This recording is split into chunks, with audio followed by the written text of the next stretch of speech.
Now, radio as a medium, as we all know it, seems to be stuck in time. It may still be one of the most engaging and powerful mediums, but over the years seems to have lost its mojo. But Tony Hertz, who's a radio creative specialist and is passionate about all things audio, especially radio, is of the opinion that it's not the medium but the people behind it who are responsible for the state it is in today. Tony runs one of UK's most successful radio stations called Hertz Radio. I caught up with Tony during his visit to India to get his sense of what can be done to revive the good old radio. Thank you so much for joining us, Tony. Truly a pleasure to have you on the show. I'm really pleased to be here, Sonali. Thank you. So radio is beautiful, huh? That's an innovation. Yeah. How do you think the attitude of advertising agencies has been towards this medium? One would like to call it, a stepchild of sorts. Do you think, how has it changed over the years? It's changed over the years because, as you said, the reality of our business is that it is pretty much a plus or minus 100% visual. And therefore, the people who are the creative directors, people running it, are themselves visually trained. So, whereas they genuinely say, when you visit them, you ask them, what about radio? Oh, we love radio, and it's very, very creative, and it's the theatre of the mind, and all that kind of thing. When it actually comes to doing it, they don't walk the talk. They don't walk, except for a few enthusiasts at a few agencies. The major agencies are more interested, it seems, in the visual medium. And the problem with agencies, it seems to me these days, is nobody's actually teaching creatives how to do radio. Right. Which is good for my business anyway. But do you think over the years that this medium that has so much potential has somewhere lost its status? It's only lost, it has not lost its status with the millions and billions of people who listen to it. It's only lost its status with the advertising agencies and some of the advertisers, because it is admittedly not as sexy a medium as online or television or film. I spent years as an advertising agency creative director. A big account comes in, a budget comes in. Nobody, even the most die-hard radio enthusiast like me, says, "Okay, we have a new account. We're going to do a new campaign for such and such an advertiser. Let's start with radio." That's just not real. That's not realistic. Sure. You start with the television or with the online or with the direct, depending on, number one, what's going to do the best for your client, and what's going to make you as an agency the most famous and make you the most money. And radio doesn't tick those boxes in as many cases. On another note, sticking with sound. I like that note. That's good. You're a great propagator, I believe, of the sound of a brand. Yes. What does a sound of a brand mean? And, if you can explain how that is relevant in the whole scheme of advertising. Just about everything we see has been designed about a brand. Everything, including the room that we're in, the car that we drive, the typeface of the packaging that we use. Everything visually is very, very well thought about. Almost everything that we hear is an accident.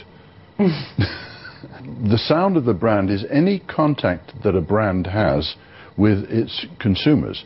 Not necessarily simply radio advertising or soundtrack television advertising, but, for example, if you call up your bank and you get the same kind of on-hold message, "Your call is important to us, please hold on, press 1, press 2 for this and press 3 for that," and it's the same announcement you get from every other bank.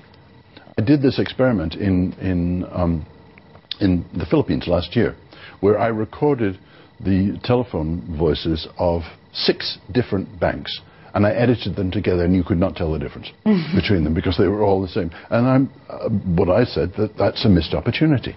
Websites. Do you know what percentage of the Fortune Top 500 websites use integrated sound in their websites, brands in their websites? Something like 2.5%. It's just a missed opportunity. A brand sound is the sound of a hotel lobby. It's the kind of music you hear in a restaurant. It's the sound of a car door. Everything that associated with the ears, the sound that a brand can make, needs to be as thought about, I believe, as the visual aspect. Right. If you can elucidate with an example on a brand that actually utilizes the brand sound really well.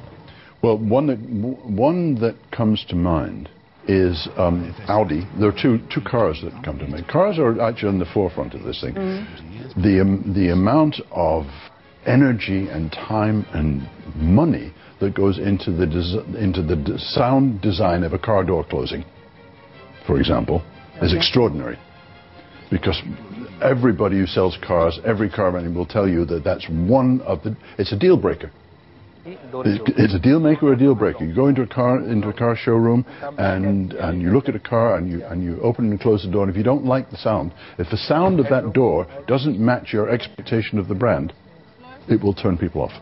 Electric cars are silent. They don't naturally make any noise. In the same way that digital cameras don't make any noise. You know, the sound of a digital camera is a chip, is a recording of a regular optical camera that's inserted so that people will feel that they're taking photographs. Right. That's product sound. It's product sound design. And when they designed the sound of the Nissan Leaf, which is silent, particularly the handicapped community, the blind community, were very, very upset at these electric cars because they can't hear them coming. So they had to design a sound, and it's quite an interesting sound that they designed, because it doesn't sound like a regular car. You could make it somewhere between a musical tone and a jet, and it's really fascinating. I'll give you one more example. The sound of a product that almost everybody who's listening and watching this has heard and who's never seen the product. Intel. Bum bum bum bum. It's the sound of a brand, and it's the sound of a product that nobody's ever seen. Have you ever seen a chip? in your computer? So there's lots of examples of this. Right. Thank you so much, Tony. It was an absolute pleasure. Thank you.